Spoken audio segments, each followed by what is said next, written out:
세번역 사도신경으로 신앙 고백하겠습니다. 저는 전능하신 아버지 하나님 천지의 창조주를 믿습니다. 저는 그분의 유일하신 아들 우리 주 예수 그리스도를 믿습니다.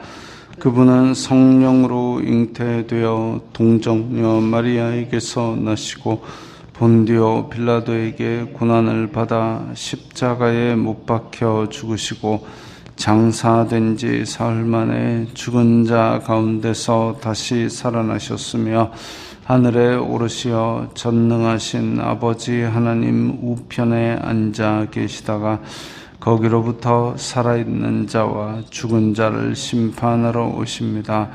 저는 성령을 믿으며 거룩한 공교회와 성도의 교제와 죄를 용서받는 것과 몸의 부활과 영생을 믿습니다. 아멘. 거룩하신 아버지 하나님 감사합니다. 간밤에도 편히 쉬게 해주시고 새벽에 기도하는 자리에 불러주시니 감사합니다. 이 시간 저희들 마음 중심으로 주님을 경외하게 하여 주시옵소서.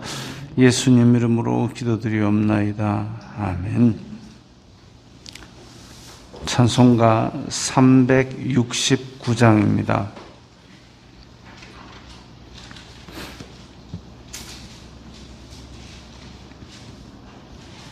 찬송가 369장입니다.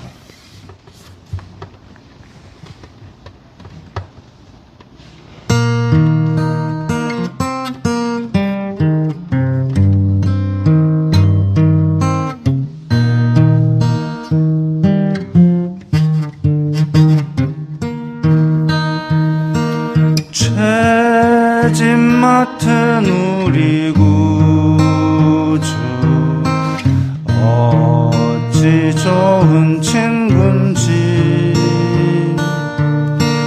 걱정 근심 무거운 짐 우리 주께 맡기세. 주께 고함 없는 고로 복을 받지 못하네. 사람들이 어찌하여 아랠 줄을 모를까. 시험 걱정 모든 괴로움 없는 사람 누군가.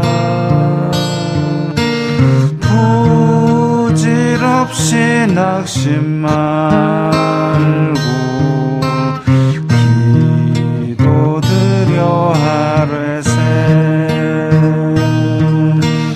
이런 진실하신 친구 찾아볼 수 있을까. 우리 약함 아시오니 어찌하니 하랄까. 그 의심 걱정 무거운 짐 아니 진짜 누군가. 피난처는 우리 예수 주께 기도드리세. 세상 친구 멸시하고 너를 조롱하여도 예수 품에 안기어서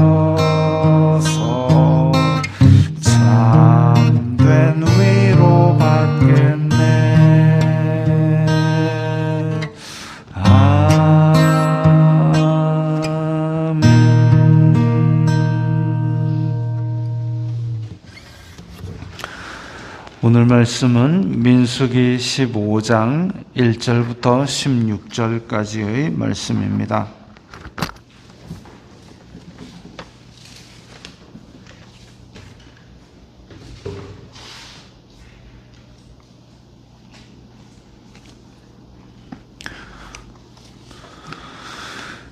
민수기 15장 1절부터 16절까지의 말씀 함께 읽겠습니다.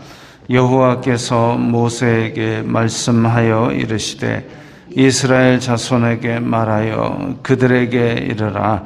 너희는 내가 주어 살게 할 땅에 들어가서 여호와께 화제나 번제나 서원을 갚는 제사나 낙헌제나 정한 절기제에 소나 양을 여호와께 향기롭게 드릴 때에 그러한 헌물을 드리는 자는 고운 가루 10분의 1에 기름 4분의 1 흰을 섞어 여호와께 소제로 드릴 것이며 번제나 다른 제사로 드리는 제물이 어린 양이면 전제로 포도주 4분의 1 흰을 준비할 것이요 순양이면 소제로 고운 가루 10분의 2에 기름 3분의 1 흰을 섞어 준비하고 전제로 포도주 3분의 1 흰을 드려 여호와 앞에 향기롭게 할 것이요 번제로나 서원을 갚는 제사로나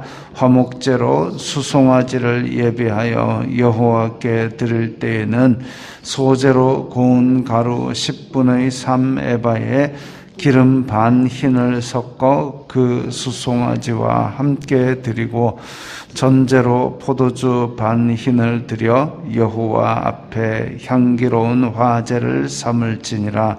수송아지나 순양이나 어린 순양이나 어린 염소에는 그 마리수마다 위와 같이 행하되 너희가 준비하는 수효를 따라 각기 수효에 맞게 하라. 누구든지 본토 소생이 여호와께 향기로운 화제를 드릴 때에는 이 법대로 할 것이요 너희 중에 거류하는 타국인이나 너희 중에 대대로 있는 자나 누구든지 여호와께 향기로운 화제를 드릴 때에는 너희가 하는 대로 그도 그리할 것이라. 회중 곧 너희에게나 거류하는 타국인에게나 같은 율례이니 너희의 대대로 영원한 율례라. 너희가 어떠한 대로 타국인도 여호와 앞에 그러하리라. 너희에게나 너희 중에 거류하는 타국인에게나 같은 법도 같은 규례이니라. 아멘. 자, 오늘 말씀부터는 앞에서보다 어조가 완전히 달라집니다. 앞에 이제 출애굽 1세대의 불신앙으로 말미암아 광야 길로 들어가라. 너희들은 광야에서 다 죽는다라고 선언을 하셨는데 이제 오늘 말씀하시는 것은 너희가 내가 주어 살게 할 땅에 들어가서 제사를 드릴 때에 라는 얘기입니다. 지금 앞에까지와 뒤에 부분은 앞에는 출애굽 1세대에 대한 이야기였다면 오늘부터는 이제 들어갈 땅에서 살 때에 지켜야 될 규례니까 출애굽 2세대, 지금 어려서 하나님을 거역하지 아니한 이 세대를 향한 말씀입니다. 근데 가장 먼저 뭐가 나오느냐 하면 하나님께 제사 드리는 방법이 나옵니다. 예배, 죄의 문제를 해결하는 것. 그래서 하나님과 지속적으로 좋은 관계를 맺고 살아가야 되는 것이 하나님의 백성들이 가장 기본적으로 지켜야 될 것이고, 하나님과 관계가 제대로 잘 형성하기 위해서는 가장 먼저 죄 문제가 해결이 되어야 될 것이고, 예수님의 오시기 전의 이 구약시대의 사람들은 피를 흘리는 제사를 통해서만 하나님과 바른 관계를 맺을 수 있는, 그래서 내 죄 문제가 해결되는 그 관계가 지속이 됩니다. 그렇기 때문에 이제 피를 흘리는 짐승을 바치는 제사, 그리고 이후에도 계속 하나님 앞에 예배하는 방법, 이것들을 이제 가장 먼저 가르친 것이죠. 그게 가장 중요합니다. 하나님의 택하신 백성은 하나님과 어떻게 관계 맺느냐, 그것이 가장 중요한 것이죠. 그래서 지금 오늘 복잡한 얘기입니다. 이런 제사, 저런 제사, 이런 제물, 저런 제물, 이런 용량, 저런 용량. 그래서 4절에 보면 고운 가루 10분의 1, 보통 이제 그냥 가루 이러면은 그 단위는 에바라는 걸 쓰는데, 에바는 22리터 정도 됩니다. 20리터, 우리 그 정수기 위에 얹어 놓는 파란 물통 있죠. 그게 이제 한 20리터 됩니다. 크기가 20리터. 그러면 하나님께 고운 가루를 드린다. 근데 10분의 1이라고 그랬으니까 10분의 1 에바. 20리터 들인 물통에 한 10분의 1 정도 된다 하면 이제 2리터 정도 되겠죠. 우리 왜 생수병 큰 게 2리터입니다. 그 정도의 가루, 고운 가루를 드릴 때는 그 정도. 그 다음에 기름 4분의 1 흰 이러면은 이게 그 액체의 계량 단위입니다. 액체의 계량 단위인데 4분의 1 흰. 근데 흰이라는 단위는 보통 한 4리터 가까이 됩니다. 그럼 4분의 1 흰 이러니까 한 1리터 정도 되는 거죠. 1리터 정도 된다라고 보고, 그러면 이제 고운 가루 한 2리터, 기름 1리터 정도를 섞어서 여호와께 소제로 드린다. 자, 이게 지금 광야에 있는 백성들한테는 이게 뭐지라는 생각을 하게 만듭니다. 왜냐하면 광야에 있는 백성은 농사를 안 짓잖아요. 농사를 안 짓고 있는데 소재가 과연 형성이 되느냐, 고운 밀가루가 만들어지느냐 이겁니다. 안 됩니다. 그러니까 지금 현재 광야에 있는 백성들은 소재라는 부분에 대해서는 생각을 못하는 거죠. 할 수가 없는데, 그런데 이 하나님께서 소재에 관한 부분, 고운 가루로 드리는 부분을 이야기하는 것은 분명히 하나님께서 이 백성들을 내가 지시할 땅에서 예배하게 하고 정착하게 하고 거기서 농경으로 풍성한 복을 주어서 그 소산으로 예배를 받겠다라는 의지를 보여주시는 겁니다. 그래서 지금 소재에 관한 얘기도 자세하게 나오는 거죠. 어찌 보면 광야의 2세대 같은 경우는 우리 아버지 세대는 광야에서 다 죽는데 우리 어떡하지? 근데 하나님께서 우리한테 고운 가루로 제사 드리라 그랬어. 다시 말하면 우리는 저 안에 들어가서 농사를 지어서 그 소산물로 예배를 드릴 날이 올 거야. 소망을 가지게 합니다. 광야 생활을 하는 가운데도 약속의 땅에 대한 소망을 잃지 않게 만드는 거죠. 광야 약속의 땅 바로 밑에서 그냥 사는 게 아니라 온데 계속 돌아다니지만 소망이 되고 격려가 되는 하나님의 말씀입니다. 그래서 이 예배를 꿈꾸며 약속의 땅을 들어갈 날을 소망하게 되는 것이죠. 그래서 이렇게 여러 가지 제사들의 종류가 나옵니다. 물론 예수님께서는 이 모든 제사를 단번에 드리심으로 우리가 더 이상 이 제단에 올려놓고 불 지르는 이런 제사들을 하지 않도록 그렇게 말씀을 하시고 몸으로 제물을 삼으셨기 때문에 우리는 지금 이 제사는 이제 더 이상 우리에게 해당하지 않습니다. 다만 예수님께서 말씀하신 하나님 나라에 대한 이야기, 그것은 오늘 여기 본문에서 광야의 2세대에게 소재에 대한 이야기를 한 것처럼 우리가 이 땅에 살면서도 예수님께서 보여주신 하나님 나라를 소망하고 격려하는 그 말씀으로 삼아서, 그래서 단지 그것이 우리 죽은 다음에 가는 한참 뒤에 막연한 게 아니라 오늘 이 순간부터 내 마음속에 이루어져야 하는 것이죠. 하나님의 통치가 선포되고, 그리고 하나님과 올바른 관계가 지금부터 맺어져야 되는 겁니다. 1초 전에 어떤 일이 있었는지는 아무런 의미가 없고 지금부터입니다. 오직 지금부터 하나님과 올바른 관계, 오직 지금부터 내 마음속에 하나님의 통치가 선포되는 하나님 나라, 그것이 중요한 것이죠.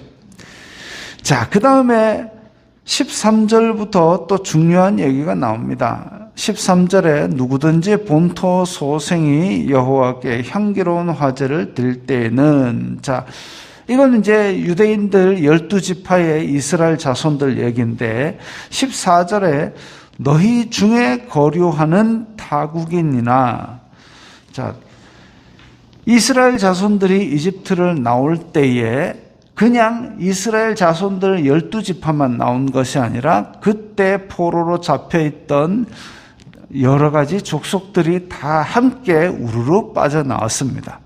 이집트를 하나님이 치시고 이스라엘 백성들, 노예로 살고 있는 백성들 나와 이럴 때 나도 노예인데 더 이상 못 살겠다 하고 그냥 우 따라 나온 겁니다. 그랬을 때에 너희 중에 거류하느니라 그랬습니다. 그래서 이스라엘 자손들이 성막을 중심으로 진을 치는데, 이때에 외국인들은 아예 진 밖에 자기네들의 진을 치도록 그렇게 안내가 되었습니다. 그런데 지금 너희 중에 거류하는 타국인, 이제 나는 하나님을 믿는, 하나님을 섬기는 자손이 될 거예요 라고 이스라엘 백성들 중에 거하는 사람들이 있습니다. 이방인들이 하나님의 백성 안으로 들어오기를 원할 때는 그렇게 또 하나님께서 열어주신 것이죠. 타국인, 또 너희 중에 대대로 있는 자나, 이제 그때쯤 되면 하나님의 이 백성으로 살기로 한 이방인이지만 그 안에 계속 대를 이어서 하나님을 섬기는 이방인, 이들이 이방인이라고 떼놓거나 아니면 다른 규정을 적용하는 것이 아니라 너희가 하는 대로 그도 그리할 것이라 그랬습니다. 다시 말하면 이스라엘 자손들 중에 거하는 타국인이라 하면 타국에서 왔다고는 하지만 이스라엘 백성들 가운데 거한다, 여기서 함께 공동체를 이루어 산다, 그러면은 하나님께 제사하는 방법도 똑같다는 겁니다. 똑같다.